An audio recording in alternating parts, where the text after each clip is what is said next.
Bueno, vamos a empezar con el tema de enfermedad ulceropéptica. Dentro de las consideraciones anatómicas, el libro de Skanaraki nos habla sobre el estómago, que tiene las siguientes características. Va a tener la forma de J, en la cual vamos a tener un ingreso mediante el esófago y una salida mediante la parte del píloro, que es el continuo duodeno. Vamos a tener como un anillo proximal, que es el cardias, y un anillo distal, que es el píloro. Dentro de las divisiones anatómicas que hacemos, vamos a tener lo que es el cardias, el fondo, el cuerpo, el antro y el píloro. Si hacemos una división fisiológica, la vamos a dividir en dos segmentos, una parte proximal y una parte distal. Esta unidad gástrica proximal nos vamos a diferenciar en un estómago proximal, un esófago distal y un hiato esofágico, ya que esto va a tener sus características propias quirúrgicas. Y la unidad gástrica distal, que va a hablar sobre el antro, píloro y primera posición del duodeno, que esta viene a ser otro capítulo dentro de la cirugía gástrica. Como podemos ver acá, ambos segmentos tienen diferente tipo de abordaje quirúrgico. Vamos a tener también una porción superior, una porción media, una porción inferior. Tenemos también el esófago, el duodeno, como también vamos a tener una cara anterior, posterior, una curvatura mayor y una curvatura menor. Dentro de su irrigación y drenaje, vemos que tiene bastante irrigación, tanto de la gástrica derecha, la gástrica izquierda, la gastrociploica izquierda, la gastrociploica derecha, los vasos cortos y la arteria gástrica posterior o dorsal. El estómago es un órgano muy irrigado, el cual dentro de la cirugía tenemos que tener bastante cuidado con el tipo de hemostasia. Ahora, dentro de la fisiología es importante este tipo de irrigación por el mismo hecho de la reepitelización continua de este órgano, y obviamente va a tener sus consecuencias posteriormente en el caso de hemorragias digestivas altas. ¿Cuáles son la constitución histológica del estómago? Si vamos de afuera adentro, vamos a tener que tenemos una capa serosa externa. Vamos a tener una capa muscular que va a estar dividido en tres tipos de segmentos. Vamos a tener fibras oblicuas, fibras circulares y fibras longitudinales. Posteriormente vamos a tener una capa submucosa y un epitelio mucoso que es bastante va a estar bastante bien constituido por las células principales, las células parietales, las células del cuello y las células antrales. Y cada tipo de célula va a tener un diferente objetivo de secreción. Como podemos ver en esta parte que es del epitelio mucoso, en el cual vamos a ver los diferentes tipos de células que tenemos, y obviamente en cada pliegue del estómago vamos a tener los tipos de células, tanto las de superficie, las regenerativas, las mucosas del cuello, las células parietales toxínicas, las células simógenas o principales y las células enteroendocrinas o las células APO, las cuales van a tener la secreción, y estas se encuentran en este orden en las vellosidades gástricas. Dentro de la inervación está obviamente inervado por un sistema parasimpático mediante el tronco vagal anterior, la parte izquierda, y una parte posterior hacia la parte derecha que se dirige por el plexo celíaco. Vamos a ver de que esto es importante durante la cirugía de la vagotomía, porque vamos a ver que el nervio vago izquierdo se sitúa exactamente en la parte anterior de lo que vendría a ser el hiato esofágico, y obviamente el cabo posterior, que vendría a ser el derecho, ya migra y se encuentra en la parte posterior, ya pasa directamente el hiato en la parte posterior y se lo distingue como cuerdas de guitarra. Y obviamente la inervación simpática viene a ser desde la torácica 6 a la torácica 9, que pasan por un plexo celíaco mediante el nervio esplácnico mayor. Yendo un poco más a la fisiología, vamos a tener un tipo de digestión. Y esta digestión va a venir a ser dada por la secreción fisiológica del ácido. Por lo cual vamos a tener tres tipos de fases. Vamos a tener una fase cefálica, una fase gástrica y una fase intestinal. La fase cefálica, ¿cómo empieza? Empieza cuando uno ve algún tipo de comida, algún tipo de alimento, una hamburguesa, una salchipapa o algo, que a través de la vista, oído, olfato y gusto, ese estímulo o esa imagen o ese olor se va a proyectar a la amígdala cerebral y de ahí al hipotálamo, al núcleo dorsal y vago, de donde regresa la estimulación a través del nervio vago. Este a través de la acetilcolina se estimula las células parietales gástricas e indirectamente sobre las células G productoras de gastrina, para que a su vez a través de la histamina se estimule la producción de ácido, lo cual esta fase va a constituir un 50 o un 60% de la secreción total. Como ven acá, la sensación va a ir hasta la amígdala cerebral, va a ir por el medio del vago o estímulo parasimpático, aumenta la secreción de las células parietales y la gastrina va obviamente a hacer ese mismo tipo de circuito. Y como dicen, este es el 50 a 60% de la secreción total. ¿Qué pasa en la fase gástrica? Cuando uno ya ingiere el alimento, la distensión del estómago estimula la producción de gastrina. Esta fase va a durar por lo menos unas 3 a 4 horas, que va a ser la digestión gástrica, y constituye un 30 a un 40% de la producción. El alimento es el principal estímulo y este tipo de alimentos van a ser los principales para la producción de ácido. Como pueden ver acá, esta es la segunda fase en la cual ya llega el alimento, causa la distensión. Esta distensión por medio de los reflejos locales y por el nervio vago nuevamente va hasta la parte del cerebro y obviamente empieza la producción de la gastrina. Y la fase intestinal es cuando parte del quimo alimenticio ha pasado al duodeno y obviamente en este se va a seguir produciendo ácido, pero en menor cantidad. Ese constituye el 10% de la secreción gástrica, la fase intestinal. Si nos volvemos a hablar sobre el tema, primero hay que definir lo que es una úlcera. Una úlcera, ya sea donde ésta se presente, va a ser un defecto de la mucosa gastrointestinal que se extiende a través de la muscular de la mucosa y persiste en función de la actividad ácido péptica. Podemos saber que en esta enfermedad se presentan más de 500.000 casos nuevos al año, 4 millones de recurrencias anuales y la prevalencia de 1,8% en pacientes con Helicobacter pylori positivo. Hay una mayor incidencia de úlceras pépticas en pacientes con el grupo sanguíneo O, esto no se sabe por qué, y la presencia de gastritis por Helicobacter pylori aumenta el riesgo de una úlcera péptica. La prevalencia está ausente en los familiares de pacientes con úlcera péptica de un 50%. Bueno, la úlcera gástrica. ¿Qué pasa? La secreción gástrica, en esta va a haber una disminución de la producción del ácido UG tipo 1. La formación de la pepsina va de la mano con la producción ácida y el aumento del pepsinógeno tipo 2 aumenta 3 veces el riesgo de una úlcera gástrica. Hay que tomar en cuenta que la hipomotilidad gástrica o antral con éstasis antral y reflujo duodenal va a aumentar. Aquí podemos hacer una comparación entre lo que viene a ser una úlcera gástrica y una úlcera duodenal. La úlcera gástrica se presenta principalmente en pacientes ancianos, donde vamos a ver que la defensa muscular está disminuida y el Helicobacter pylori se presenta en un porcentaje mayor al 80%, que como pueden ver en la comparación gráfica de la úlcera duodenal, empezando por la edad, que esto no va a ser tanto una patología de la tercera edad, sino de la edad media, y podemos ver principalmente que las células se van a encontrar incrementadas en número.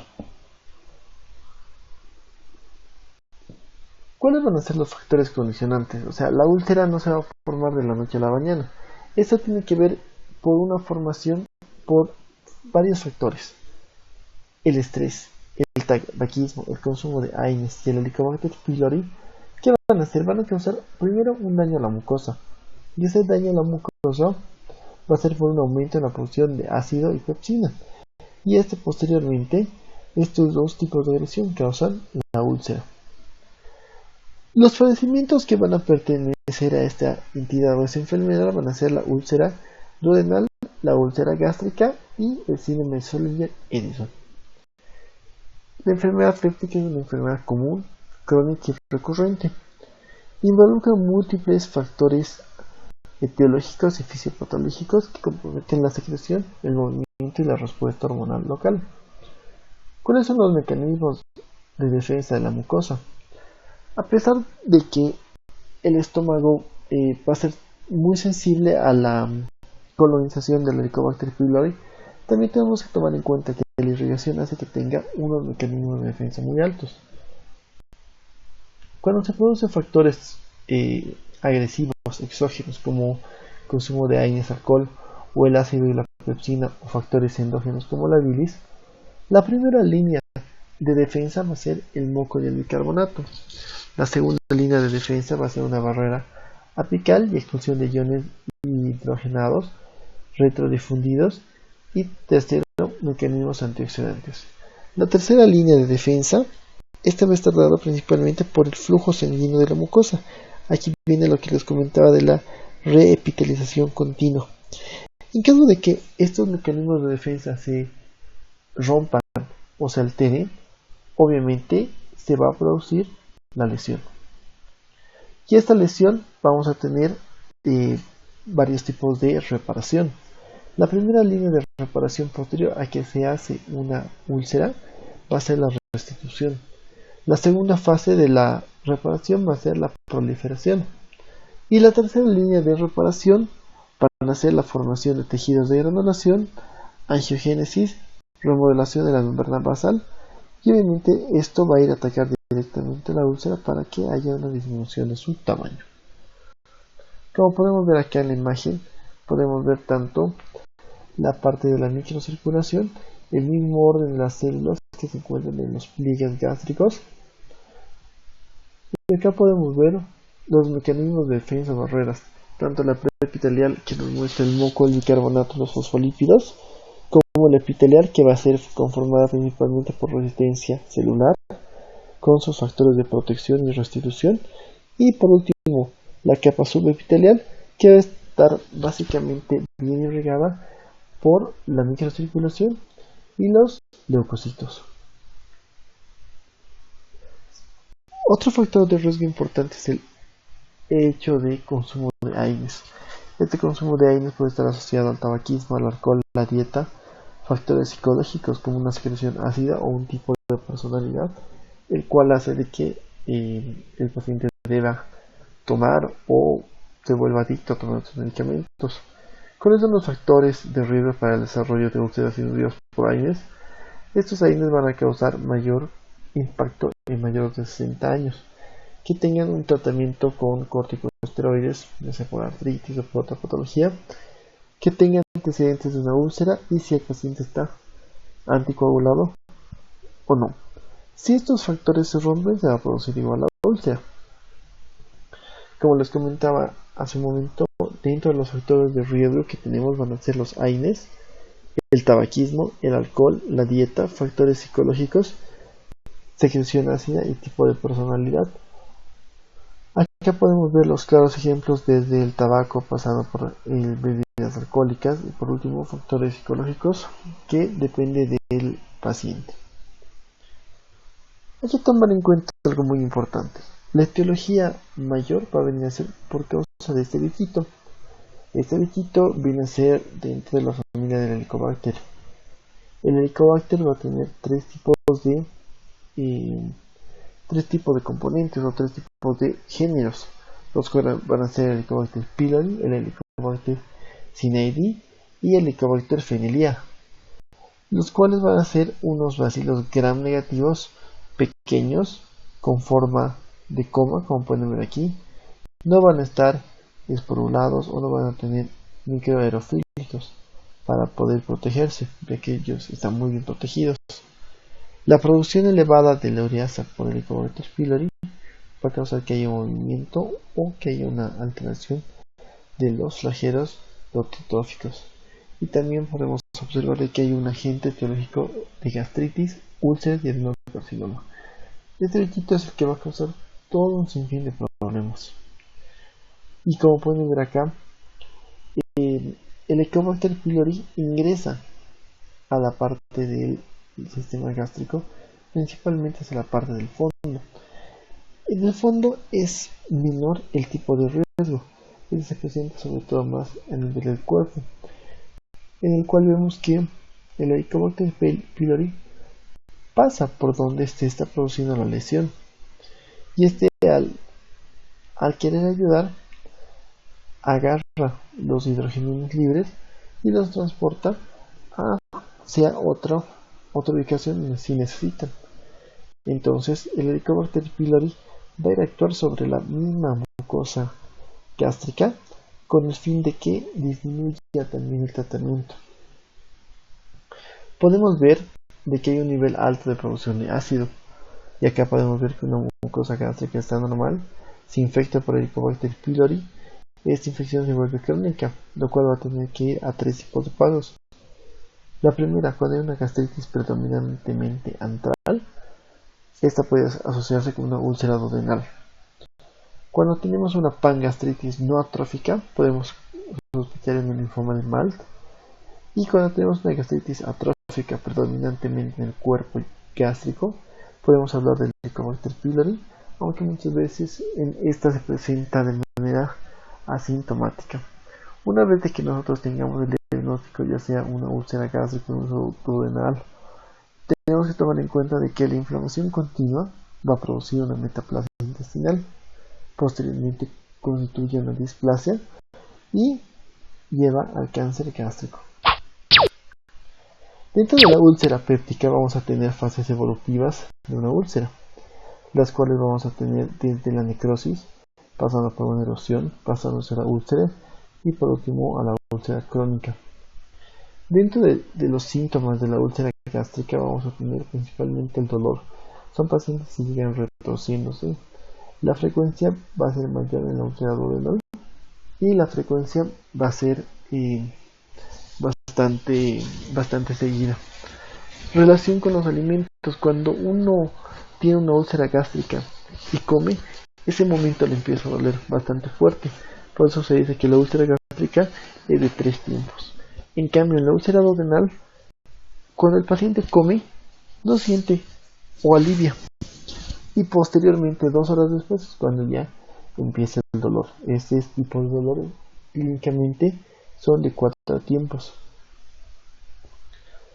Dentro de la parte de la presentación en la noche, son pacientes los con úlcera gástrica de que se produce mayor tipo de enzimas, lo cual produce mayor tipo de malestar, como anorexia, vómitos, pirosis, es lo que podría parecer por presentarse en horas de la noche. Como pueden ver, la úlcera gástrica es la que tiene más cruces sobre el lugar donde se están refiriendo. Entonces vamos a ver que hay objetivos del tratamiento de una úlcera péptica. Vamos a tener que hay a corto plazo y a largo plazo. Los que son a corto plazo vamos a ver que van a ser aliviar síntomas, cicatrizar súper bien la lesión, y a largo plazo de la úlcera péptica es disminuir las recidivas, disminuir las complicaciones, disminuir los costos y disminuir la mortalidad. Tenemos que empezar con medidas generales, las cuales van a ser eficaces y no eficaces. Una de las medidas generales eficaces sería que deje de fumar y que evite consumir los AINES. Y medidas que no van a ser tan eficaces va a ser un cambio en la dieta, evitar el consumo de bebidas alcohólicas y evitar el café. Posteriormente vamos a tener dentro de la bioterapéutica la parte de fármacos y la parte de cirugía. Dentro de la parte médica podemos ver que los antagonistas de la histamina, los H2, los inhibidores de la bomba de protones, antiácido sucralfato, bismuto y prostaglandina son los 4 tipos de fármacos que nosotros estamos utilizando ahora en nuestro país y con los cuales tenemos que batirnos cuando tengamos un tipo de pacientes. Dentro de los antagonistas H2 podemos ver que la cimetidina y la ranitidina van a ser los que tienen mejor espectro, mejor duración, pero obviamente se comenta sobre todo de mayor manera la ranitidina de los fármacos que pertenecen al grupo de antagonistas de los H2. Si nos vamos a otro grupo que viene a ser el omeprazol, que es el mayor representante, que actúa a un pH de más de 6, la concentración pico es de 1 a 3 horas, en el cual vamos a ver que bloquea de manera irreversible la TPasa con hidrogenio y el potasio, y también la farmacocinética de los pacientes con inhibidor de bomba de botones si es similar. Se debe metabolizar el hígado y se excreta a través de la orina y tiene muy pocos efectos adversos secundarios a un efecto antisecretor. Dentro del tratamiento médico podemos ver bien los antiácidos, lo que es el Bonagel o cualquier tipo de jarabe, los cuales van a actuar como al principio como buffer.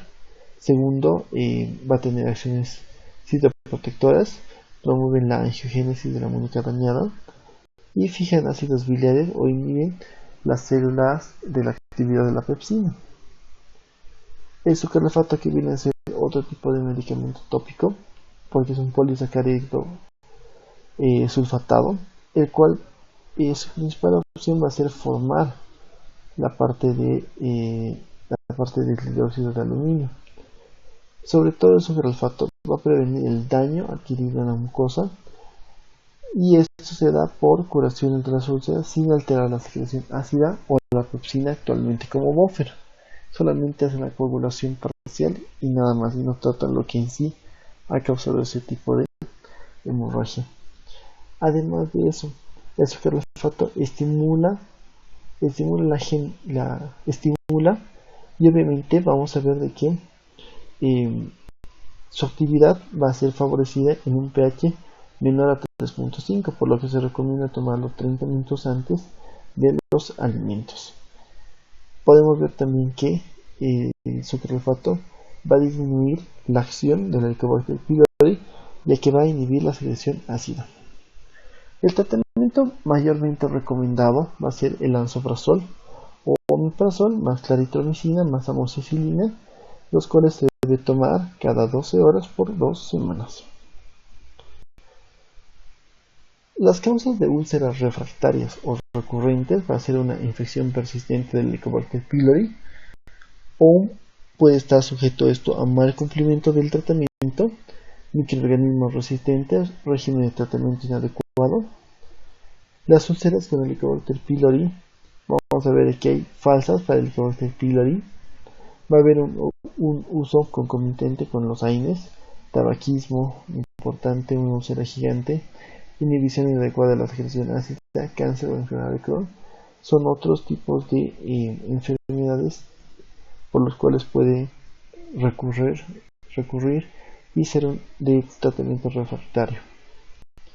Y por último, los síntomas que persisten sin úlcera. Vamos a ver sobre todo otros diagnósticos que podrían causar este tipo de lesiones. Muchos comentaban sobre el tratamiento endoscópico.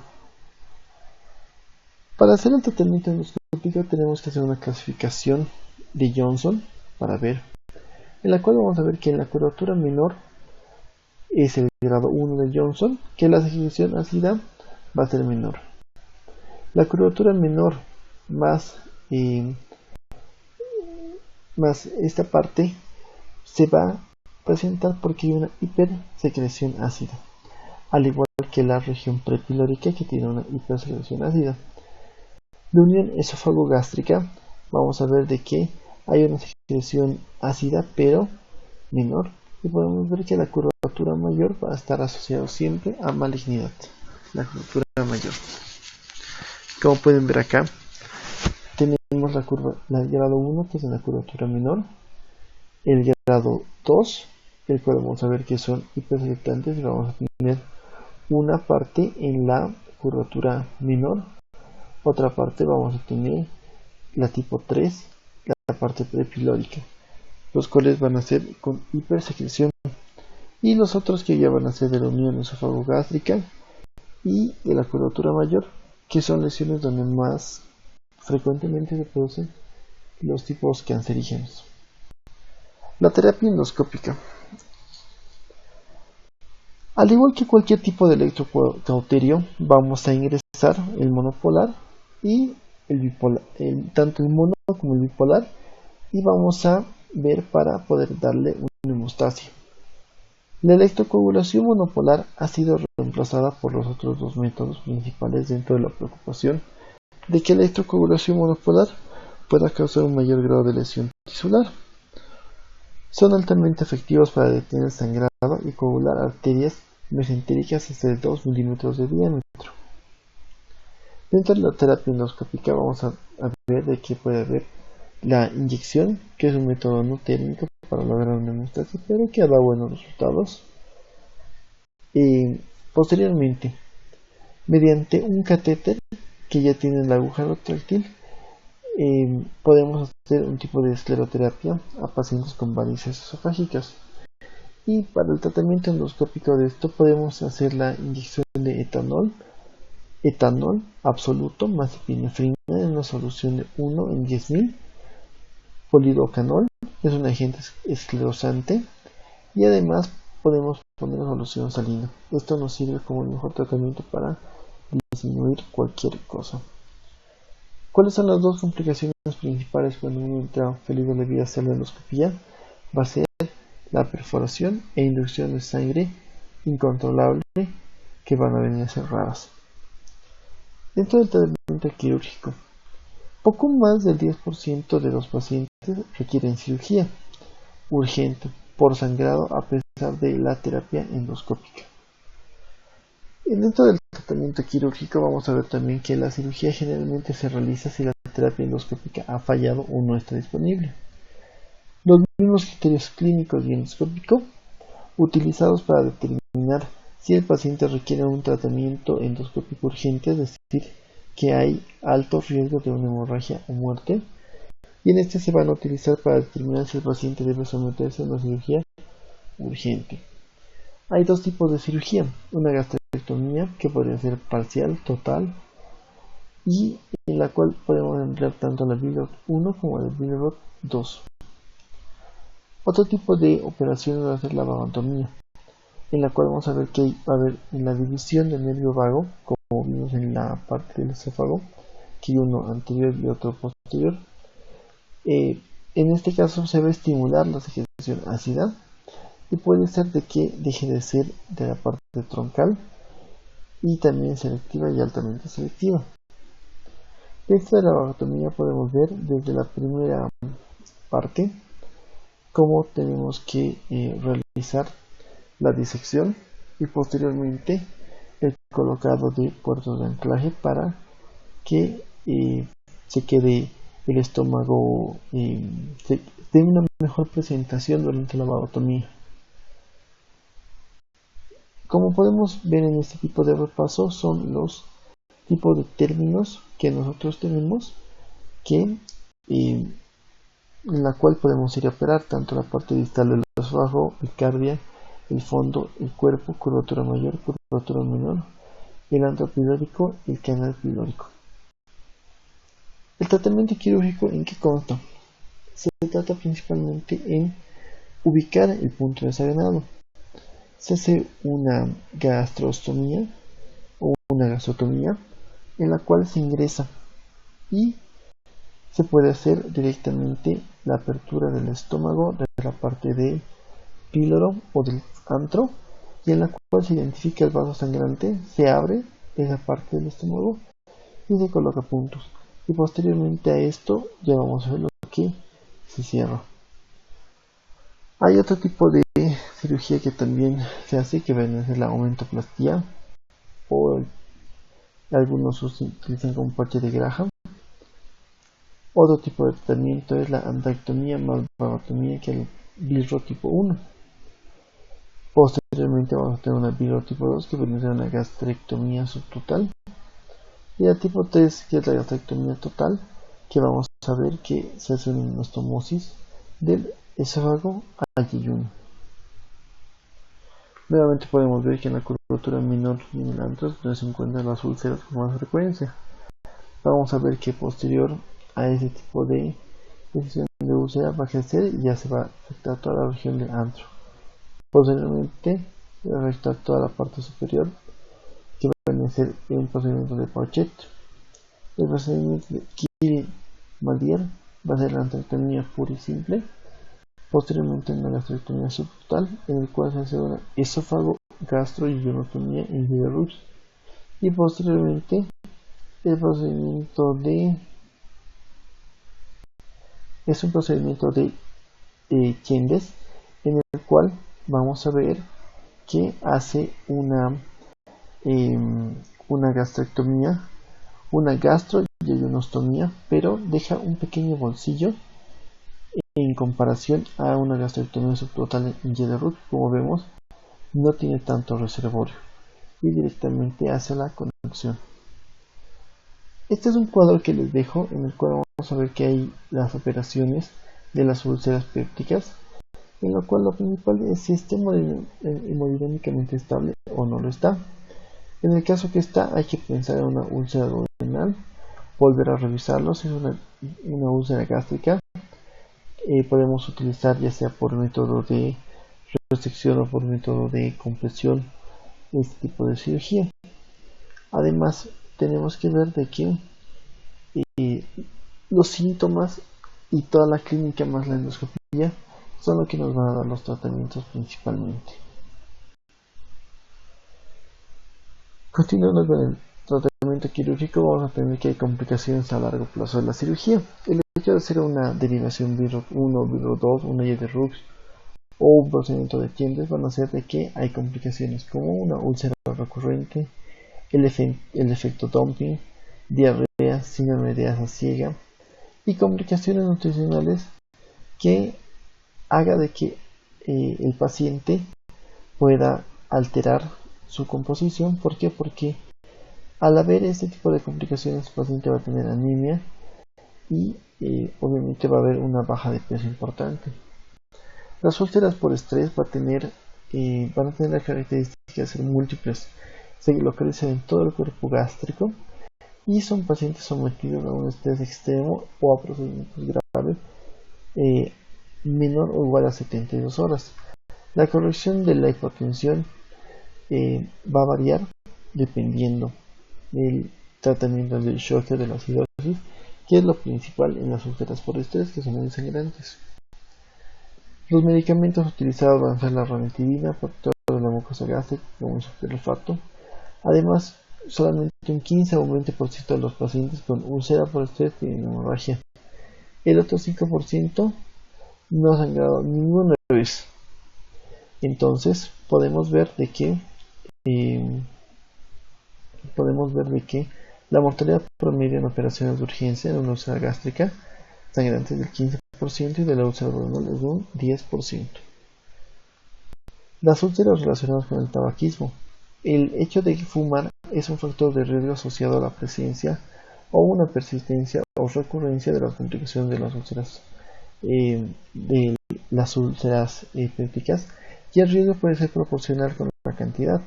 Un riesgo moderado va a ser que fumen menos de 10 cigarrillos al día. La tasa de mortalidad por enfermedad ulcerosa está aumentando en los fumadores y los efectos adversos son reversibles al suspender el cigarro. Por último, podemos ver las úlceras por el tipo de gastrinoma Solier-Ellison, que se va a producir por una hipersecreción ácida secundaria a un tumor secretor de gastrina o gastrinoma. La incidencia es baja del 0.1 al 1% en pacientes con úlcera péptica y la mayoría de los casos se diagnostican entre un 30 o un 50%. La relación hombre-mujer es 2 a 1 y pueden ser esporádicos o son relacionados con neoplasias endocrino múltiple tipo MIN1. La situación es directamente en el triángulo del gastrinoma, en el cual se encuentra la ubicación específica, que viene a ser la parte de la cabeza del páncreas, o sea, viene a ser la parte de la primera porción del duodeno, viene a ser la parte del colédoco y viene a ser la parte también del píloro y parte del antro. ¿Cuáles van a ser los potentes efectos de este triángulo? Que aumentan la secreción ácida, hay efectos tróficos sobre las células parietales, aumenta la multiplicación celular y liberación de la histamina de 3 a 6 veces más que en los pacientes sanos y de 2 a 3 veces más grande que en los pacientes con úlcera duodenal. La determinación de la secreción ácida, el 90% de los pacientes tienen tasas basales de 15 a 150 mil equivalentes hora. Los estudios radiológicos solamente nos muestran pliegues gástricos y de intestino delgado, duodeno o yeyuno prominentes y gran cantidad de líquido en la luz intestinal. También tenemos que hacer una determinación de la gastrina sérica en ayunas. En los pacientes sanos y en pacientes con úlcera duodenal común, los valores de la gastrina son menores entre 50 y 60 picogramos de ml y los pacientes con gastrinoma tienen determinadas mayor de 1000 picogramos ml. Acá tenemos un anexo en el cual vamos a tener un cuestionario. Pregunta número 1. El Helicobacter pylori se ha asociado con las siguientes enfermedades, excepto, lean y vean cuál puede ser. El tratamiento de elección contra el Helicobacter pylori, cuya efectividad es del 90% en promedio. ¿Cuál de estas 5 es el tratamiento que es efectivo en un 90%? Un paciente con un síndrome de Soldier-Ellison presenta además de un síndrome de neoplasia endocrina múltiple tipo NEM1. La atención apropiada para los síntomas de esta úlcera debe consistir en ¿cuál de los siguientes? 4. Después de una vagotomía altamente selectiva ocurre lo siguiente, excepto se reduce la secreción basal de ácido, disminuye la producción basal de gastrina, los líquidos pasan con mayor rapidez al duodeno, los sólidos pasan al duodeno a velocidad normal y se reduce la secreción estimulada de ácido. Entonces, espero que respondan las preguntas y eso sería